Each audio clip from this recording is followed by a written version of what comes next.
Israel, all the scientific subjects, actually all the other subjects, can be taught in high school at different levels. Like in other countries, there are basic subjects which everybody has to learn. In Israel, it is Hebrew, English, mathematics, history. In Israel, also the Bible. And of course, in the Arabic-speaking school of Israel, Arabic instead of Hebrew, and Hebrew. These are the mandatory subjects. But then there are choices to be made by each student. Physics is one such choice. Chemistry, biology, a variety of social science subjects, etc. Now, at any level for any topics, there are two levels that you can choose. A very advanced level, which is really second to none in the world, a very, very advanced level, and then a sort of medium level. So a student in physics can choose no physics, or medium level physics, or very advanced. HEMDA usually caters to the ones who choose the high level, but it does not select them. Namely, if the student chooses it and the school approves it, HEMDA must take them. HEMDA is not having an entrance examination or anything like that. Now, once they're in, they are taught the mandatory government curriculum because there is a government-given uniform matriculation in advanced physics. And we have to, in HEMDA, we have to teach that curriculum to the best that we can, and the grades that the children are getting in this matriculation exam all over the years were excellent. So that's achievement number one. But of course, if you study physics, no matter what you study, there are certain things around it. And we are trying to expand, we are trying to widen the scope. It depends on the taste of the teacher, it depends sometimes on initiatives of the children. It depends on all kinds of projects. Some of them participate in the International Olympiad of Physics, and some of them participate in other competition and all sorts of activities like that. But in addition, there is something else formal that we do. And this is a very interesting dilemma. In addition to studying the curriculum of the government, the matriculation curriculum, there's one other activity that HEMDA is pursuing, and it's a very original idea. There's a general problem in teaching science. Science is a subject with a hierarchy, unlike music. In order to do excellent rock music today, you don't have to be an expert about Mozart and Beethoven. In order to do physics today, no matter what you do, you have to understand Newton and Galileo and Faraday.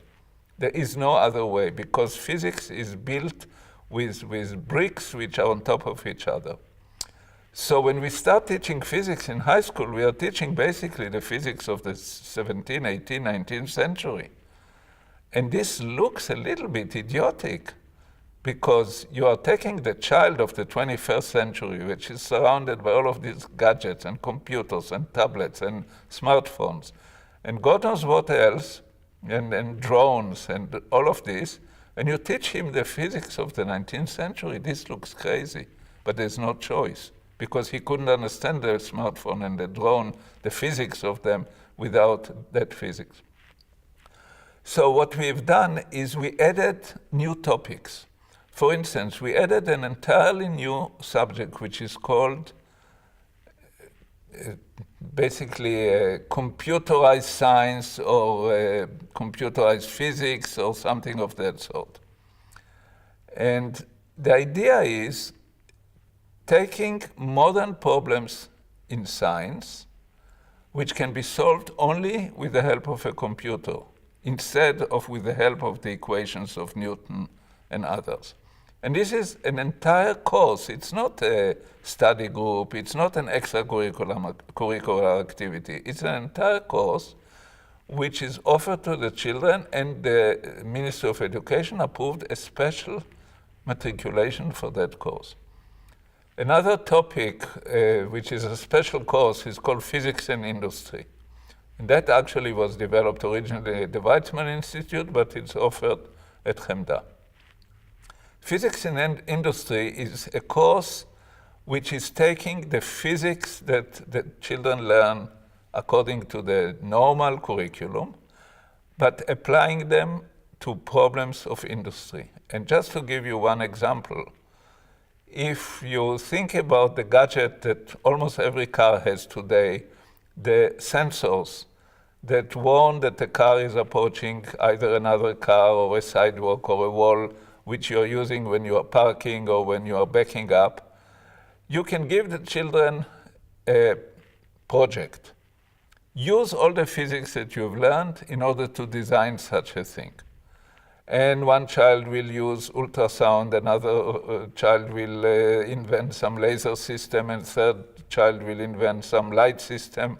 But in addition to using the physics, which is now more modern physics, they have to use mechanics because the car is moving and there's a question of velocity and distance, etc. And they also have to understand that such a system cannot be 98% safe. It has to be 100% or 99.999% safe, which is a requirement of industry, which has nothing to do with 19th century physics. So this is just an example. They are studying such problems, and this is extra offerings of HEMDA out of the box, out of the curriculum, out of the usual matriculation, but these are formal courses with examinations, with a teacher, with regular hours, and eventually can also lead to an extra matriculation exam for the student, which gets another credit to go to the university. The concept of HEMDA was invented for physics because the problems of teachers and equipment and cost were more difficult in physics. We didn't start, for instance, with biology because there were enough biology teachers in the schools of Israel. But theoretically speaking, if a similar problem develops in any other field, which requires facilities, laboratories, and equipment, the same thing could be done. There is nothing special about physics versus chemistry or chemistry versus biology, or all of them versus, let's say, if somebody offers a course on environmental science to high school kids or anything of that sort, anything that would require experiments, laboratory, technicians, high cost, and very specialized professional teachers could be adjusted to the concept of HEMDA. The problem is that you cannot take the same class of the same school and send it to 3 different HEMDAs for 3 different subjects, because then they will never be in their own school, or they will be only half time in their own school, and the school correctly will not accept it and will not like it. So therefore you have to concentrate on the specific topics which are more in an acute difficulty than on other topics. But the choice of physics is not because I happen to be a physicist or because physics is more important than other subjects, but because physics is an important subject and it had the biggest difficulty of all of them. Now, I have to add quickly that there are topics, let's say mathematics and English, which are enormously important in every country, but they would not benefit from being in a place like HEMDA because, number one, you don't need equipment. Number two, the teachers usually can deal with every problem and with every issue. An English teacher hopefully speaks fluent English, and the math teacher hopefully can tackle any problem of 9th or 10th or 11th grade mathematics, which is not so for the science teacher. And that is another aspect that has to be understood. Science is very special. It's the only subject taught in school where the teacher is not supposed to be able to answer every question of the children.